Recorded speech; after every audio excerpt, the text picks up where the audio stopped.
My small business was audited by my billionaire ex-husband's company. Then he heard twins call me Mum. The air in my office seemed to crystallize as I stared at the letter bearing the Blackwood Financial Group logo. My hands trembled so badly I nearly dropped it. Mandatory compliance audit. Within 30 days. My carefully built world was about to collapse. 6 years of secrets. 6 years since I discovered Maxwell Blackwood's affair and fled Atlanta with nothing but my maiden name and the twins growing inside me. 6 years of raising daughters who had no idea their father was a billionaire who had betrayed their mother while she was pregnant. This can't be happening, I whispered, panic rising in my throat. If Maxwell discovered our daughters existed, he would use every resource at his disposal to take them from me. The man who cheated on his wife, who once said children were anchors that drag you down, would suddenly want custody of the heirs I'd kept hidden. I had 30 days before his auditors arrived. 30 days to prepare for the moment my ex-husband discovered I'd been raising his children in secret for 6 years. Have you ever had your past crash into your present at the worst possible moment? When the man who broke my heart and betrayed our marriage was suddenly about to audit my business, I knew my carefully constructed world was about to shatter. But what would happen when he discovered the twin daughters he never knew existed? Hey, my queens. Life has a way of bringing our deepest fears right to our doorstep, doesn't it? That moment when everything you've built, everything you've protected, suddenly stands on the edge of a cliff. I see you, the woman who walked away from toxicity to create something beautiful. The mother who would move mountains to protect her children. The professional who built her empire from the ground up with nothing but determination and grit. When that moment comes, and it will come, remember this, you are stronger than your worst day. You are wiser than your biggest mistake. And you have earned the right to stand in your power, even when the past comes knocking. The woman who survived is not the same woman who ran. Trust her. She knows what she's doing. I sank into my chair, memories flooding back unbidden. The whirlwind romance with the charismatic investment banker whose family firm was a cornerstone of Atlanta's financial district. The lavish wedding at his family's estate outside the city. The gradual realization that in Maxwell's world, I was an accessory. Beautiful, accomplished, but ultimately expected to orbit his ambitions rather than pursue my own. The final betrayal had come when I discovered his affair with a colleague. Not just any affair, but one conducted with calculated precision, hidden behind late meetings and business trips while I battled morning sickness alone. I'd left without confrontation, without drama, simply packed what mattered and disappeared to Chicago, where my sister lived. I never told him about the pregnancy, never asked for money, never looked back, until this letter arrived, bearing his family company's name and the power to destroy everything I'd built. The phone on my desk rang, startling me from my thoughts. My assistant's voice came through the speaker. Ms. Winters, your 3 o'clock consultation is here. The lakefront renovation. I took a deep breath, tucking the letter into my desk drawer. Send them in, Vanessa. And could you bring in the portfolio for the Morrison project? I think Mrs. Abernathy might appreciate that aesthetic. Business as usual. I couldn't afford to fall apart. Not with twin daughters depending on me. Not with 15 employees whose livelihoods rested on my shoulders. Not with clients who trusted my vision to transform their spaces. Later that evening, I pulled into the driveway of my Evanston home. A modest but beautifully renovated craftsman that represented everything I valued. Warmth, authenticity, history thoughtfully preserved while making space for new beginnings. The front door flew open before I could reach it, and 2 identical faces peered out, their expressions brightening at the sight of me. Mom, you're late, Olivia called, the more outspoken of my daughters. We made dinner with Aunt Ellie, added Amelia, her quieter shadow. At almost 6, the twins were a perfect blend of their parents. My warm brown skin and curly hair, Maxwell's striking gray eyes and determined chin. They had no memory of their father, knew only that he lived far away and wasn't part of their lives. I'd been careful never to speak ill of him, even as I'd built a life that excluded him completely. You 2 cooked? I asked, hanging up my coat and kicking off my heels with a grateful sigh. Should I be worried? We helped, Amelia clarified seriously. Aunt Ellie did the stove parts. My younger sister appeared in the hallway, wiping her hands on a dish towel. Eleanor had been my rock through pregnancy, childbirth, and those exhausting early years of single motherhood. Now she lived 10 minutes away and remained an integral part of our family unit. They set the table all by themselves, Eleanor reported. And Olivia insisted on folding the napkins like they do at that restaurant you took them to for your birthday. Very fancy, I approved, following my daughters to the dining room where, indeed, the napkins had been folded into elaborate triangles. Over a simple meal of pasta and salad, I listened to the twins chatter about their day at kindergarten, Amelia's art project, Olivia's triumph during math centers. I pushed the audit letter from my mind, determined to be present for this precious time with my girls. Only after they were bathed, read to, and tucked into their beds did I allow the worry to resurface. In the kitchen, I poured a glass of wine and finally confided in Eleanor. An audit? After all this time? Eleanor frowned, taking the letter I handed her. This can't be coincidence. That's what I thought at first, I admitted. But Blackwood Financial handles audits for half the businesses in Atlanta. I've been flying under the radar, but my firm has grown. We've been featured in design magazines, won regional awards. It was probably just a matter of time before my name crossed someone's desk there. Do you think he knows? About the girls. I shook my head. How could he? I never told anyone in Atlanta I was pregnant. By the time I started showing, I was already in Chicago. And I've been careful. No social media presence that connects me to them, no public photos. But this audit is standard procedure, I finished firmly. Invasive and terrifying, but standard. They'll go through my books, verify my compliance with 1,000 regulations, and move on to torment some other small business owner.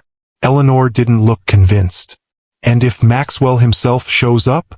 He won't, I said with more confidence than I felt. He's on the board now, not handling day-to-day operations. He'll send some junior accountant who won't even know who I am. But that night, as I lay awake staring at the ceiling, I couldn't shake the feeling that my carefully constructed world was about to collapse around me. 6 years of secrets and separation suddenly felt as fragile as a house of cards in a rising wind. The audit was scheduled for the following Monday. I spent the weekend preparing, organizing financial records, reviewing tax filings, gathering documentation of every business decision I'd made since founding Winters Design Studio. I worked late into the night after the twins were asleep, fueled by determination and fear in equal measure. By Monday morning, I was exhausted but ready. I'd chosen my outfit with care, a tailored navy suit that projected confidence and professionalism without drawing attention to the curves that had once captivated Maxwell Blackwood. My hair was pulled back in a sleek chignon, my makeup subtle but flawless. Armor, all of it. The auditor from Blackwood Financial is here, Vanessa announced over the intercom at precisely 9 a.m. I straightened my spine, took a deep breath, and opened my office door with a professional smile fixed firmly in place. The smile froze as I found myself face to face not with some anonymous accountant, but with Darius Blackwood, Maxwell's younger brother and the company's chief financial officer. "Hello, Josie," he said quietly, using the nickname only family had ever called me. It's been a long time. Darius had aged well in the 6 years since I'd last seen him. Still lean and athletic, his dark skin a shade deeper than I remembered, perhaps from the sailing he'd always loved. His expression was unreadable as he studied me with the same intensity that all the Blackwood men seemed to possess. "Darius," I managed, fighting to keep my voice steady. "This is unexpected. I was told Blackwood was sending an auditor." "They sent the best," he replied with a hint of the wry humor I remembered. "May I come in?" I stepped aside, gesturing him into my office while my mind raced. Darius had always been the most approachable of the Blackwood clan, less driven by the family's ruthless ambition, more guided by his own moral compass. We'd been friends once, before everything fell apart. "Your firm has done well," he observed, glancing around at the awards displayed on my walls, the portfolio books showcasing my most prestigious projects. I've seen your work featured in Architectural Digest. That lakefront renovation was particularly impressive. Thank you, I said stiffly, taking my seat behind the desk. But I doubt you came all this way to discuss my design aesthetic. Shall we get to the audit? Darius sat across from me, setting his briefcase on the floor beside him. Always direct. Some things don't change. He leaned forward slightly. Before we start, I think we should address the elephant in the room. My heart stuttered. Which is? The fact that you disappeared 6 years ago without a word, divorced my brother in absentia, and have been deliberately avoiding any contact with the Blackwood family ever since. His tone remained conversational, but his eyes were intent on my face. And now here I am in your office, about to go through your financial records with a fine-tooth comb. It's awkward, to say the least. Is that why you're here instead of a regular auditor? To satisfy your curiosity about why I left. I'm here because when your firm's name came up in our system, I wanted to make sure you were treated fairly. Darius held up a hand when I started to protest. Blackwood Financial prides itself on impartiality, but we both know my brother can be vindictive when he feels wronged. The understatement almost made me laugh. Maxwell Blackwood didn't just hold grudges. He nurtured them like precious orchids, feeding them with resentment until they bloomed into spectacular retribution. Does he know you're here? I asked the question I'd been dreading. No, Darius said simply. As far as Maxwell is concerned, you're just another audit on the schedule. I made sure of that. Relief washed through me, followed immediately by suspicion. Why would you do that? Darius was quiet for a moment, studying me with those perceptive eyes that had always seen too much. Because whatever happened between you and Max, you didn't deserve to be blindsided. And because I always thought you had good reasons for leaving the way you did. The unexpected kindness threatened to crack my carefully maintained composure. I looked down at my desk, gathering myself before meeting his gaze again. Thank you, I said quietly. But that doesn't change the fact that my business is being audited. I've prepared everything you should need. I gestured to the neatly organized files on my desk. I have nothing to hide, Darius. My firm operates with complete transparency and integrity. I never doubted that, he said, reaching for the first folder. Let's get started, shall we? Sisters, have you ever had to rebuild your life from scratch? Drop a heart in the comments if you found the strength to start over. I first met Maxwell Blackwood at a charity gala in Atlanta 7 years ago. I was 28, newly established as a promising interior designer after years of working under more established names.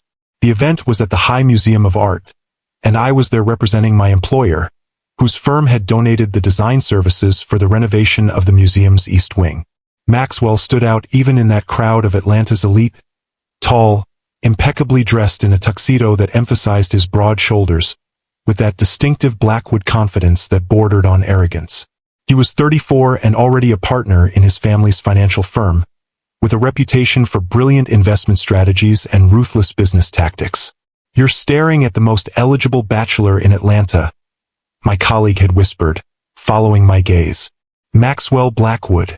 Old money, new ambition, and completely out of our league. I'd laughed and turned away, uninterested in the city's social hierarchies. But later, as I examined a contemporary sculpture, a deep voice beside me said, "It looks like a child's attempt at a paper airplane, doesn't it?" I turned to find Maxwell Blackwood studying the artwork with a skeptical expression. Up close, his eyes were even more striking, the color of storm clouds, framed by dark lashes. "I think it's meant to evoke the fragility of human connection," I replied, surprising myself with my boldness. "The way we reach for each other but never quite connect." He'd looked at me then, really looked, with an intensity that made my skin warm. "Interesting interpretation. And you are Josephine Winters. I work with Harrington Design." Maxwell Blackwood. He extended his hand, and when I took it, he held on a beat longer than necessary. "And what do you do at Harrington, Josephine Winters?" "I transform spaces," I said simply. I help people see the potential in what already exists. His smile had changed then, warming from polite interest to genuine curiosity. I'd like to hear more about that. Perhaps over dinner. That was the beginning. Dinner led to more dinners, to weekends exploring Atlanta's hidden corners, to long conversations about art and design and our different views of the world. Maxwell was brilliant, driven, and surprisingly thoughtful in those early days. He sent flowers to my tiny apartment, remembered details from our conversations, made me feel seen in a way I never had before. 3 months after we met, he took me to his family's estate outside the city, a sprawling antebellum mansion that had been in the Blackwood family for generations. "This place is magnificent," I'd said, running my hand along the carved banister of the main staircase. "But it feels cold," Maxwell supplied. "Impersonal? That's what happens when a house is treated as a monument rather than a home." I'd looked at him in surprise. "Exactly. It needs warmth, life, a sense that people actually live here rather than just occupy it. Perhaps you could help with that," he'd suggested, pulling me close. "I've been thinking of buying my own place, something I could make mine, not just another Blackwood heirloom." "I'd love to help," I'd said, meaning it. The idea of creating a space that reflected Maxwell, the man I was rapidly falling for, not the Blackwood heir, was exciting. "Good," he'd murmured against my hair, "because I think you might be exactly what I've been looking for." 2 weeks later, he proposed. 6 months after that, we were married in a lavish ceremony at the very estate I'd found so cold. I tried to infuse warmth into the celebration, personal touches, meaningful details, but the Blackwood family traditions prevailed. It was a society wedding, designed to impress rather than express. Still, I was happy, deliriously, foolishly happy. I believed I'd found a partner who valued me for my mind, my talent, my perspective. Someone who saw me as an equal, not an accessory. The first year of marriage seemed to confirm that belief. We bought a penthouse in Midtown, and Maxwell gave me free rein to design it.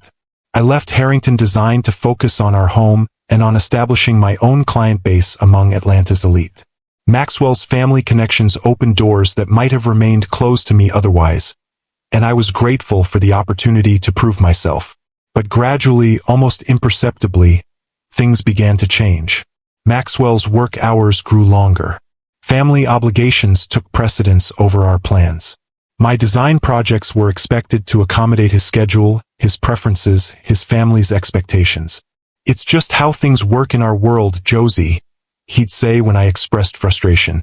"The Blackwood name opens doors, but it comes with responsibilities." I understood responsibility. What I couldn't accept was the gradual erosion of my identity, the subtle expectation that I would mold myself to fit the Blackwood mold rather than carve my own path alongside Maxwell's. The morning passed in a blur of financial statements, tax records, and pointed questions. Darius was thorough but fair, his approach more collaborative than confrontational. By lunchtime, we had established a rhythm that felt almost comfortable, an echo of the easy rapport we'd once shared as in-laws who genuinely liked each other. "We should break for lunch," Darius suggested, checking his watch. "There's a cafe around the corner I noticed on my way in." I hesitated. Sharing a meal felt too personal, too much like the friendship we'd once had. "I usually eat at my desk. 1 hour away from this office won't derail the audit," he countered. "And I think we could both use the break." Before I could respond, my cell phone rang, the special ringtone I'd assigned to the twins' school. My heart jumped as I grabbed the phone. "This is Josephine Winters," I answered, already reaching for my purse. "Ms. Winters, this is Nurse Brenda at Lakeside Elementary. I'm calling about Amelia. She had a fall during recess and may have sprained her wrist. She's not in serious pain, but we think she should be seen by a doctor to rule out a fracture." "I'll be right there," I said, already on my feet. "Tell her mom's coming." I ended the call and looked at Darius, professional decorum momentarily forgotten in my concern. "I have to go. My daughter's hurt at school." If Darius was surprised by the mention of a child, he didn't show it. "Of course, we can reschedule the rest of the audit." "No," I said quickly, calculating how much time I would need. I should be back in a couple of hours. We can continue then. Josephine, Darius said gently. Your child needs you. The audit can wait until tomorrow. I paused, struck by his understanding. Thank you. I'll call the office when I know more. As I hurried out, gathering my coat and purse, I was too preoccupied to notice the photograph that had fallen from my wallet. A recent school picture of the twins, their identical smiles beaming up from the carpet beside Darius's chair. The pediatric urgent care was mercifully quiet for a Monday afternoon. Amelia sat on my lap in the examination room, her small face brave despite the pain in her wrist. Olivia, who had insisted on coming along when I picked them up from school, sat in the chair beside us, holding her sister's good hand. It's definitely not broken, the doctor announced, returning with the X-ray results. A mild sprain. We'll wrap it and she'll need to rest it for a few days, but children heal quickly at this age. See? I told you it wasn't broken, Olivia said to her twin. Remember when Tyler broke his arm at the playground? His whole arm turned purple. I'm glad mine's not purple, Amelia said softly. Will I still be able to draw, Mom? In a few days, sweetheart, I promised, pressing a kiss to her forehead. For now, you'll need to give that wrist a rest. Once Amelia's wrist was wrapped and care instructions provided, I faced a dilemma. It was nearly 3 o'clock, too late to return the girls to school, but I still needed to complete the audit with Darius. How would you two feel about coming to Mom's office for a little while? I asked as we walked to the car. You can have your snacks in the conference room and draw or read quietly while I finish some important work. Is it the work with the man in the nice suit? Olivia asked, always observant. The one who was in your office this morning? Yes, that's Mr. Blackwood.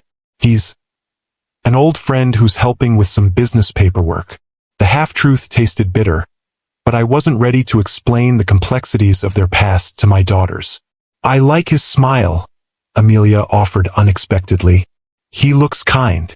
I helped the girls into their booster seats, wondering when Amelia had glimpsed Darius smiling. Perhaps when he'd arrived that morning and passed through the reception area. Remember, you'll need to use your very best indoor voices at the office, I reminded them as we drove. This is a very important meeting for Mom's business. We'll be super quiet, Olivia promised. Like ninjas. Friendly ninjas, Amelia amended, making me smile despite my stress. When we arrived at Winters' design studio, I was relieved to see Darius's rental car still in the parking lot. I'd texted from the doctor's office that I was returning with my daughters, and he'd responded that he would wait. Remember, best behavior, I whispered as we entered through the back door that led directly to the small kitchen area. I quickly set the girls up in the adjacent conference room with their snacks, coloring books, and strict instructions to stay put unless they needed me urgently. Taking a deep breath, I straightened my slightly rumpled suit and made my way to my office, where Darius was reviewing documents at my desk. I'm so sorry about the interruption, I said, closing the door behind me. Thank you for your patience. Darius looked up, his expression unreadable. How is your daughter? Just a sprain, thankfully. She'll be fine in a few days. He nodded, then reached into his pocket and withdrew a small photograph, placing it carefully on the desk between us. This fell from your wallet when you left. I froze, staring at the school portrait of my twins. Their gray eyes, Maxwell's eyes, seemed to stare back at me accusingly. They're beautiful, Darius said quietly. How old are they? For a wild moment, I considered lying, claiming they were my sister's children, or that I'd adopted them after leaving Atlanta. But the resemblance was too strong, the timing too obvious. They'll be 6 next month, I admitted, my voice barely above a whisper. Darius did the math instantly, his eyes widening slightly. You were pregnant when you left. It wasn't a question, but I nodded anyway, sinking into the chair across from him. I found out the day before I discovered Maxwell's affair. And you never told him? No. Why? Darius asked, his voice carefully neutral. He had a right to know he had children. I felt a flash of anger cut through my fear. Did he? The same man who betrayed our marriage vows while I was carrying his children? The same man who told me repeatedly that children would interfere with his 5-year plan for making partner. I leaned forward, years of pent-up emotion breaking through my careful facade. The same man who, when his college friend announced his wife's pregnancy, said, and I quote, "There goes his career. Kids are anchors that drag you down when you're trying to rise." Darius winced. Max has always been focused on success. Obsessed is the word you're looking for, I corrected. I loved him, Darius.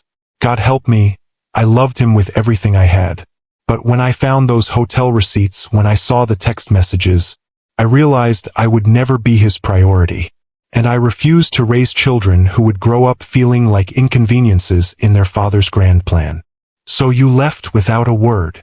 I left with a divorce petition that cited his infidelity in explicit detail, I countered. He chose not to contest it, never tried to find me, never questioned why I wanted nothing from him, no alimony, no property settlement. Nothing except my freedom. Darius was quiet for a long moment, his fingers resting lightly on the twins' photograph. They look like him, he said finally. Around the eyes. Yes, I acknowledged softly. They do. Do they know about him? They know they have a father who lives far away. That's all. I met his gaze directly. I've never spoken ill of Maxwell to them. When they're older, if they ask questions, I'll answer honestly. But they're too young now to understand the complexities of adult relationships. Darius nodded slowly, then asked the question I'd been dreading. What happens now? Before I could answer, the conference room door opened, and 2 small voices carried down the hallway, growing louder as they approached my office. But Mom said we could ask if we needed something important, Olivia was saying. Getting more juice isn't important, Amelia replied, her softer voice still clearly audible. It is if you're thirsty, Olivia insisted as they reached my office door, which had been left slightly ajar. The twins appeared in the doorway, freezing when they saw I wasn't alone. My heart stopped as Darius turned to look at his nieces for the first time. The resemblance was even more striking in person. Though they had my warm brown complexion and curly hair, their facial structure, the high cheekbones, the straight nose, the determined chin, was pure Blackwood. And those eyes, the distinctive gray that had been passed down through generations of the family, were unmistakable. Hello, Darius said gently, recovering first. You must be Josephine's daughters. Olivia, never shy, stepped forward. I'm Olivia Winters. This is my sister Amelia. She hurt her wrist at school today. I'm sorry to hear that, Darius replied, his voice warm. Is it feeling any better now? Amelia nodded, studying him with curious eyes. Are you Mom's friend? Darius glanced at me, and I had risen from my chair, my face pale. Yes, he said after a moment. An old friend. My name is Darius. Girls, I managed, finding my voice. I thought you were going to stay in the conference room until I came to get you. We ran out of juice, Olivia explained, holding up an empty juice box. And Amelia's wrist was hurting again. I moved to my daughter's side immediately. Do you need another pain reliever, sweetheart? The doctor said we could give you one if the first wore off. Amelia shook her head. It's not too bad. I just wanted you. The simple statement pierced my heart.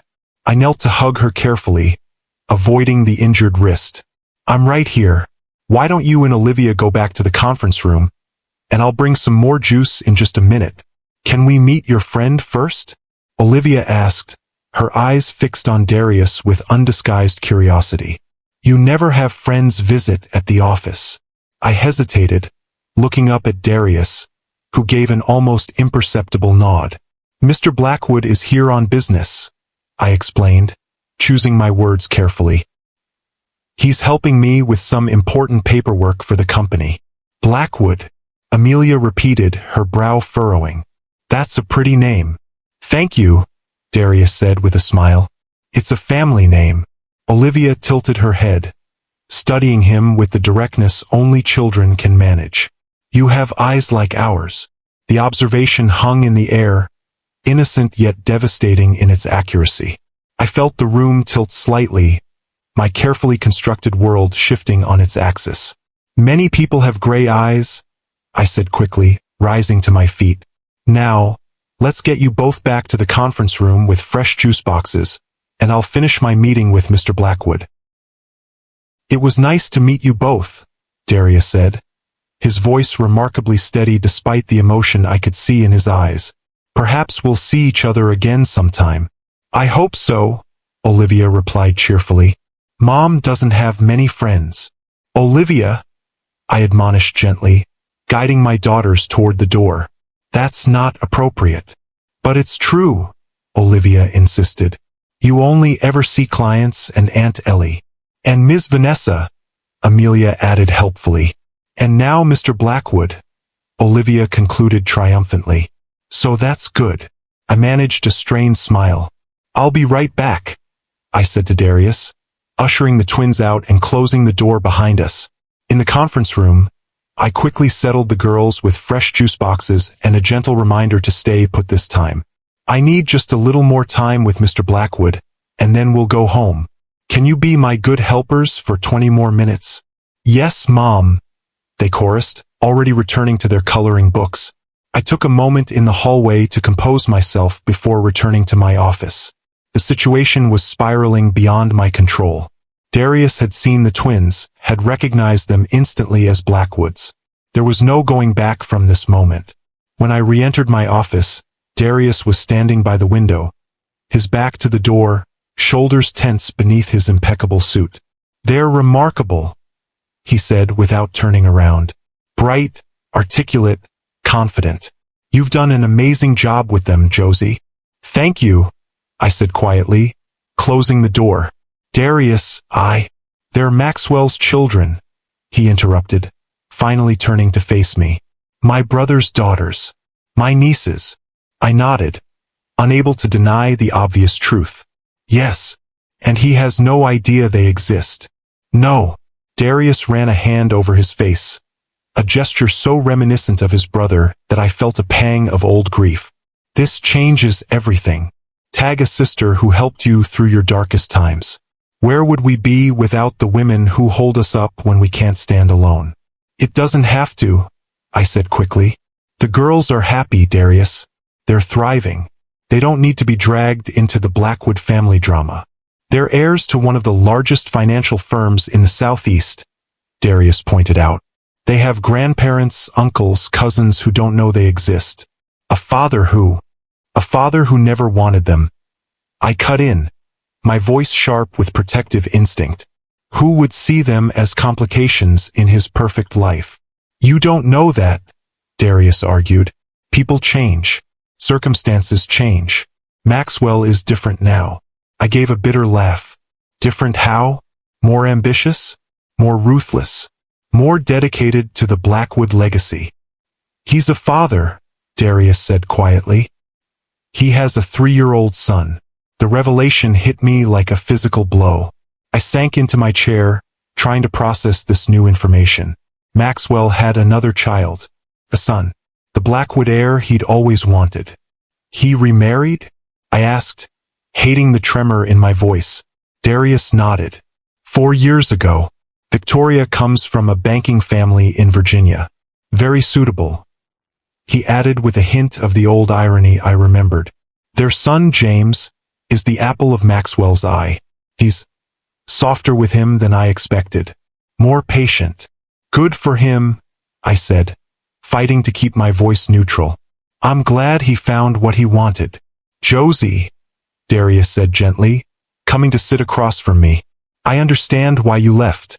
I understand why you kept the girls a secret. But now that I know, I can't unknow. They're my family too. What are you going to do? I asked, the question that had been hovering between us since the twins appeared in my doorway. Darius was quiet for a long moment, his expression troubled. I don't know yet, he admitted finally. But I can't lie to my brother about something this important. Fear clutched at my heart. He'll try to take them from me, I whispered. You know he will. Maxwell doesn't lose, doesn't share. If he decides he wants them in his life, He'll use every resource at his disposal to get his way. Or maybe he'll respect the life you've built, Darius suggested, though he didn't sound entirely convinced. Maybe he'll find a way to be part of their lives without disrupting everything. Do you really believe that? I challenged. This is Maxwell we're talking about. The man who sued his own cousin over a disputed inheritance. The man who systematically destroyed his former mentor's reputation when the old man dared to criticize his investment strategy. Darius couldn't deny the truth of my words. Maxwell Blackwood was not known for compromise or restraint when he felt entitled to something. Give me some time, he said finally. Let me think about how to handle this. I won't say anything to Maxwell immediately. How much time? I pressed. A week, maybe 2. He held up a hand when I started to protest. That's the best I can offer, Josie. These are his children. He has a right to know they exist. I felt tears threatening and blinked them back fiercely. And what about their rights? Their right to stability, to security, to a life free from power struggles and manipulation. Who protects those? You do, Darius said simply. You always have. And maybe I can help. Before I could respond, my office phone rang. Vanessa reminding me of a client call scheduled for 4 o'clock. The real world intruding on this impossible moment.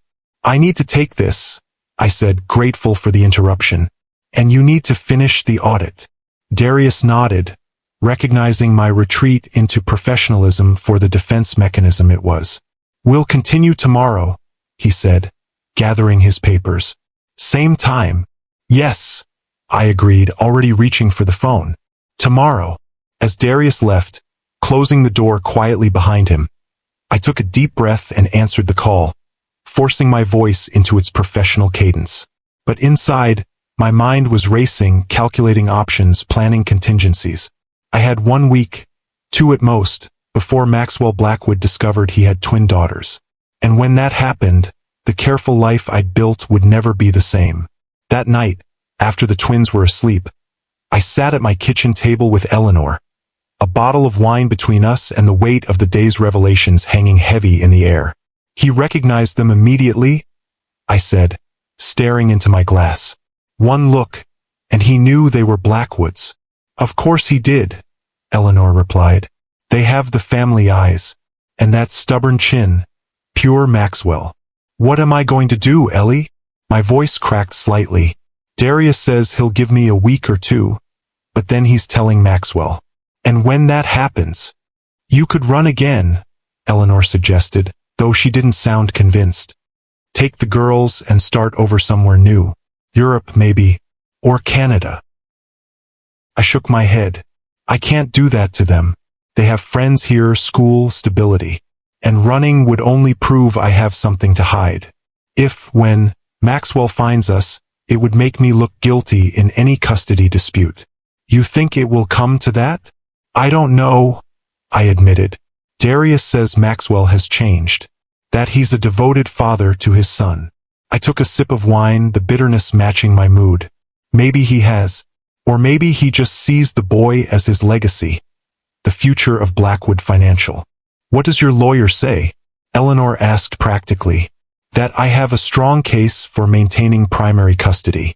I've been their only parent for nearly 6 years. They're thriving. No judge would completely upend their lives. I sighed. But Maxwell has resources I can't match. He could drag this out for years, drain me financially, make my life, our lives, a living hell. Unless you reach some kind of agreement, Eleanor pointed out. Shared holidays, summer visits. Many divorced parents manage it. This isn't a normal divorce situation, Ellie. I kept his children from him. In his mind, that's an unforgivable betrayal. I ran a hand through my hair, loosening it from its tight chignon. And the worst part is I can't even say I regret it. Leaving was the right decision. Protecting the girls from his world, from becoming pawns in his games, that was right too. Then stand by that decision, Eleanor said firmly. You did what any good mother would do. You put your children first. If Maxwell Blackwood can't understand that, it only proves you were right about him all along. I wished I could share my sister's certainty. But as I lay awake that night, memories of my marriage played through my mind like scenes from a distant film. Maxwell's ambition, his charm, his absolute conviction that the world should bend to his will. The way he'd pursued me when we first met, determined to win me despite my initial resistance. The intensity of his focus when he wanted something. And now that focus would be turning toward Olivia and Amelia. The thought sent a chill through me that had nothing to do with the cool Chicago night.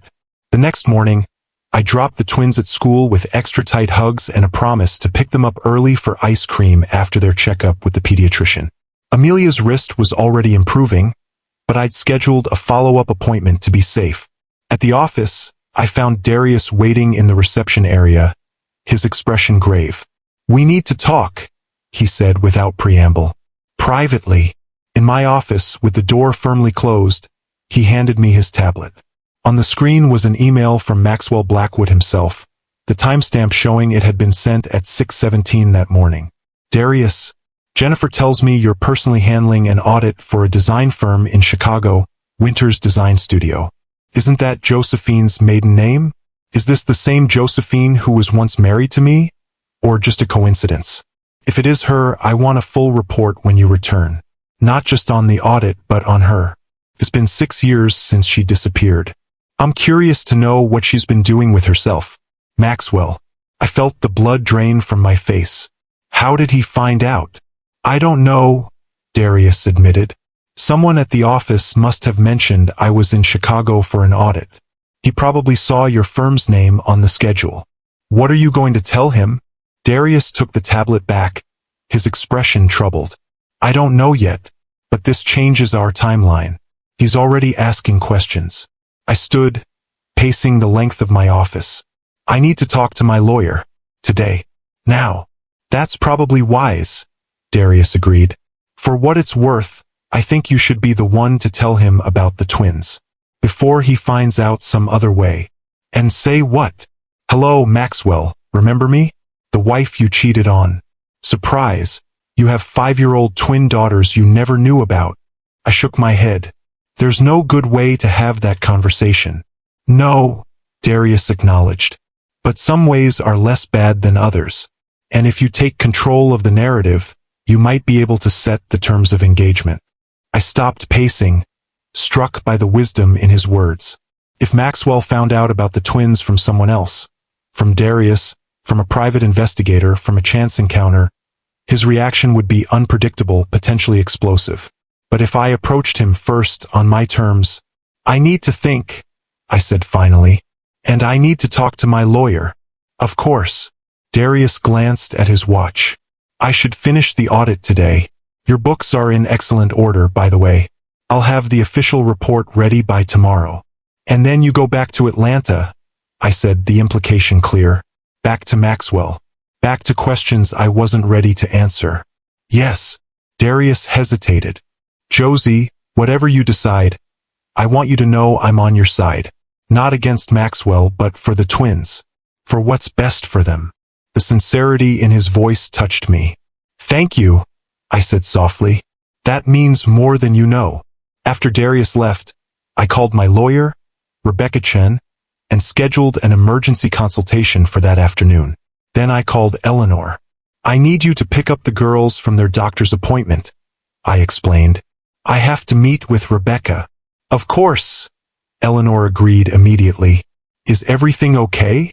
"No," I admitted. "Maxwell knows I'm in Chicago.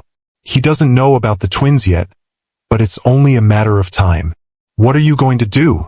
I took a deep breath. "I'm going to face him, on my terms, before he can blindside me." The silence on the other end of the line spoke volumes. "Are you sure that's wise?" Eleanor finally asked. "No," I said honestly, "but I'm out of options. And I'm done running." Rebecca's office was in a sleek downtown high-rise, with views of Lake Michigan that would have been breathtaking if I'd been in any state to appreciate them. She listened intently as I explained the situation, her expression growing more concerned with each new detail. "Let me make sure I understand," she said when I finished. "Your ex-husband's company is auditing your firm. His brother, your former brother-in-law, is conducting the audit personally. He's discovered the existence of your twin daughters, who are biologically your ex-husband's children, though he has never known about them. And now your ex-husband is asking questions about you, though he doesn't yet know about the children. That's the situation, I confirmed. Rebecca leaned back in her chair, fingers steepled beneath her chin. Legally, you're in a complex position. You never deliberately concealed the children from the court during your divorce. The pregnancy wasn't known to you at that time. You've never sought child support, which means you haven't committed fraud in that regard. However, deliberately withholding the existence of children from their biological father for nearly 6 years. That's going to be problematic if this ends up in court. I know, I said quietly, but I had good reasons. I believe you, Rebecca assured me, and a good family court judge would take those reasons into consideration.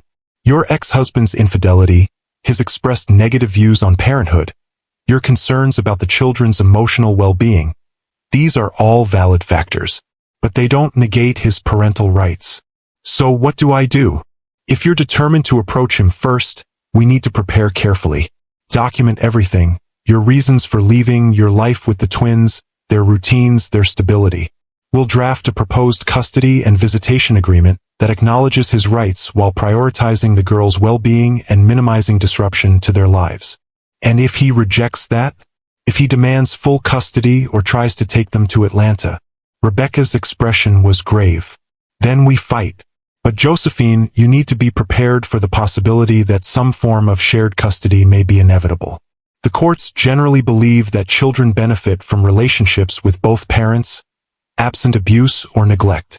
I nodded, the reality of the situation settling over me like a heavy cloak. I understand. How quickly can we prepare everything? I'll have my team work on it immediately. We can have documents ready by tomorrow afternoon. Rebecca hesitated. When do you plan to contact him? As soon as possible, I said. Before he finds out some other way. Do you want me present for that conversation? I considered the offer. Having legal representation would send a message that I was prepared, protected, unwilling to be intimidated.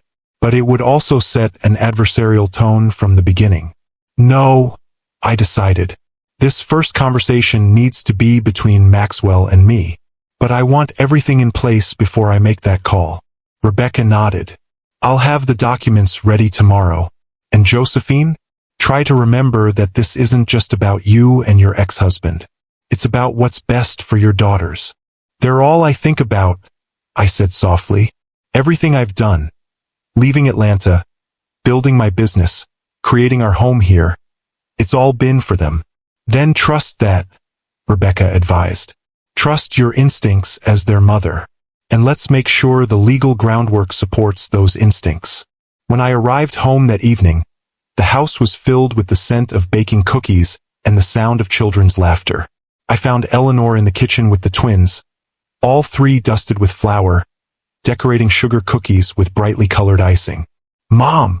Olivia spotted me first. We're making cookies for Mr. Blackwood.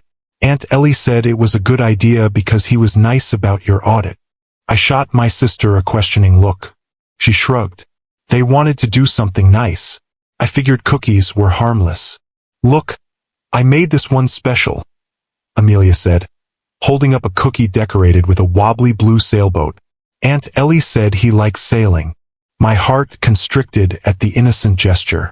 My daughters unknowingly baking cookies for their uncle, using information about him that Eleanor remembered from our Atlanta days. That's very thoughtful, I managed, setting down my purse. I'm sure Mr. Blackwood will appreciate it. Can we give them to him tomorrow? Olivia asked eagerly. Before he goes back to Atlanta? I hesitated. We'll see, sweetheart. He might be very busy. But they're thank you cookies, Amelia insisted, her expression serious. Mom, you always say thank yous are important. They are, I agreed, unable to argue with my own teachings. Tell you what, I'll take them to my office tomorrow, and if Mr. Blackwood has time to stop by, he can have them then. This compromise satisfied the twins, who returned to their decorating with renewed enthusiasm. I caught Eleanor's eye and tilted my head toward the living room. She nodded, wiping her hands on a dish towel. Girls, keep working on those cookies. Mom and I need to talk about boring grown-up stuff for a minute. In the living room, safely out of earshot, Eleanor turned to me expectantly. What did Rebecca say? That I need to be prepared for shared custody, I said bluntly. That Maxwell has rights, regardless of my reasons for keeping the twins from him. Eleanor's face fell. That's what I was afraid of. So what's the plan? I'm going to call him. Tomorrow, after I have the legal documents from Rebecca, I'm going to tell him about the twins myself, before he finds out some other way. And then, I sank onto the sofa, suddenly exhausted. I don't know, Ellie. I've spent 6 years building a life without Maxwell Blackwood. I've raised our daughters to be strong, confident, happy. And now I have to prepare them for the possibility that their father, a stranger to them, might suddenly want to be part of their lives, might want to take them to Atlanta, introduce them to a whole family they've never known, integrate them into a world I deliberately left behind. I ran my hands over my face, the weight of it all pressing down on me. How do I prepare them for that? Eleanor sat beside me, her hand warm on my shoulder. The same way you've prepared them for everything else, with honesty, love, and your unwavering support. Josie, those girls are resilient because you've made them that way. They're secure in your love. That won't change no matter what Maxwell does. But what if he tries to turn them against me? What if he paints me as the villain who kept them from him? Then you trust that the foundation you've built is strong enough to withstand it, Eleanor said firmly. And you remember that you're not alone in this. I'm here. Your friends are here. Your employees who respect and admire you are here. You've built a community, Josie, not just a business. I leaned into my sister's embrace, drawing strength from her certainty. When did you get so wise? Watching you, she said simply. Watching you rebuild your life from scratch on your own terms. Whatever happens with Maxwell, remember who you are now. Not the woman who left Atlanta in the middle of the night, but the woman who created Winters' design studio, who raised 2 amazing daughters, who found her voice and her power. I nodded, straightening my shoulders. You're right. I need to focus on what I can control, how I approach this, how I prepare the girls, how I protect what matters most. Exactly. Eleanor squeezed my hand. Now, let's go help our budding artists finish those cookies. Tomorrow will take care of itself. But as I lay in bed that night, sleep eluding me once again, I couldn't help wondering what Maxwell's reaction would be. Would he be angry, hurt, indifferent? Would he see the twins as an inconvenience? Or would he embrace fatherhood as Darius suggested he had with his son? And most terrifying of all, would he see them as Blackwood's first and foremost, heirs to be molded in the family tradition rather than individuals with their own dreams and needs? The next morning dawned clear and cold, a perfect Chicago autumn day. I dressed with particular care. A deep burgundy suit that I'd worn to my first major client presentation after founding Winters' design studio. It had brought me luck then. I hoped it would again today. The twins were unusually subdued at breakfast, perhaps sensing my tension despite my efforts to appear normal. Mom, are you okay? Olivia asked as I packed their lunch boxes. You keep stirring your coffee but not drinking it. I smiled, caught by my observant daughter. I'm fine, sweetheart. Just thinking about a big meeting today. With Mr. Blackwood? Amelia asked, carefully placing her decorated cookies in a small container. For the audit? Yes, I said, deciding that was close enough to the truth. The audit is finishing today. And then everything will be okay with your business? Olivia pressed. I looked at my daughters, so young, yet so attuned to the undercurrents of adult concern. Yes, I promised. Everything will be okay. Whether I believed that or not was another matter entirely. At the office, I found Darius waiting with the completed audit report. Everything's in order, he said, handing me the folder. Your firm is in excellent financial health, fully compliant with all regulations. The official report will be filed today. Thank you, I said, taking the folder without opening it. The audit, which had seemed so threatening just days ago, now felt like the least of my concerns. Darius, I've decided to call Maxwell today, to tell him about the twins myself. He nodded, relief evident in his expression. I think that's wise. Would you like me to be there? Not physically present, but perhaps on the line. I considered the offer. Having Darius there might help moderate Maxwell's reaction, provide a buffer between us. But this conversation needed to happen between the two of us alone. No, I said finally, but thank you for offering. This is something I need to do myself. I understand. Darius hesitated. Josie, I know my brother. He'll be shocked, probably angry at first. But he's not the same man you left 6 years ago. Fatherhood has softened some of his sharper edges. I hope you're right, I said, not entirely convinced. Oh, before you go, the twins made you thank you cookies. I handed him the container Amelia had carefully packed that morning. They were quite insistent that you receive them. Darius looked genuinely touched as he opened the container to find the assortment of decorated cookies, including Amelia's blue sailboat. They remembered I sail? I mentioned it, I admitted. They wanted to make something special. Please thank them for me, he said, his voice slightly rough. And Josie, whatever happens with Maxwell, I hope you'll allow me to know my nieces, to be part of their lives in some small way. The request, so simply stated, caught me off guard. In all my worry about Maxwell, I hadn't considered the broader Blackwood family, the grandparents, the cousins, and Darius himself. People who might genuinely care for my daughters, who might enrich their lives rather than complicate them. I'd like that, I said, surprising myself with the truth of it. The girls could use more family in their lives, especially family who likes sailing and appreciates homemade cookies. Darius smiled, the expression warming his usually serious face. I'll be in Chicago again next month for a conference. Perhaps I could visit then? Meet them properly? I'd like that, I repeated, finding I meant it. Good luck with Maxwell when you return to Atlanta. I have a feeling you'll need it. After Darius left, I closed my office door and stared at my phone. It was time. Rebecca had emailed the legal documents that morning, a proposed custody agreement, a detailed account of the twins' lives and routines, a statement explaining my reasons for leaving without disclosing the pregnancy. Everything I needed to approach this conversation from a position of preparation rather than defense. I still had Maxwell's number memorized, though I deleted it from my contacts years ago. Some things, it seemed, the mind refused to let go. Before I could second-guess myself, I dialed. The phone rang 3 times before he answered. Maxwell Blackwood. His voice, so familiar even after all these years, sent a jolt through me. Maxwell, I said, keeping my voice steady. It's Josephine. The silence that followed seemed to stretch for an eternity. When he finally spoke, his tone was controlled, revealing nothing. Josephine, this is unexpected. I understand Blackwood Financial is auditing my firm, I said, deciding to start on neutral ground. Yes, he replied cautiously. Standard procedure for businesses in your sector. Though I admit I was surprised to discover you were operating a design studio in Chicago. You've done well for yourself, from what I hear. I acknowledged. But that's not why I'm calling.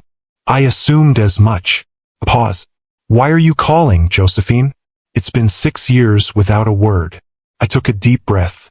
There's something you need to know. Something I should have told you long ago. I'm listening. His tone sharpened, the businessman sensing important information about to be disclosed. When I left Atlanta, when I filed for divorce, I was pregnant. The words hung in the air between us, irrevocable now that they'd been spoken. With twins. Your daughters. The silence that followed was absolute. I could hear my own heartbeat, thundering in my ears as I waited for his response. My daughters, he repeated finally, his voice unnaturally calm. You've kept my children from me for 6 years. Yes. Why? The single word contained a universe of emotion. Anger, confusion, hurt. Because I found out I was pregnant the day before I discovered your affair, I said, the old pain surfacing despite my best efforts, because you had made it abundantly clear that children weren't part of your 5-year plan, because I couldn't bear the thought of raising daughters who would always come second to your ambitions. You had no right. I had every right to protect my children. I interrupted, my voice stronger now, to ensure they grew up feeling wanted, valued, loved unconditionally. Can you honestly tell me you would have welcomed the news of my pregnancy? That you wouldn't have seen it as an inconvenience, a complication in your carefully ordered life? His silence was answer enough. The girls are 5, almost 6, I continued, softening my tone. They're healthy, happy, thriving. They know they have a father who lives far away. I've never spoken ill of you to them. I've been waiting until they were old enough to understand before explaining the complexities of our situation. Their names? He asked, his voice strangely rough.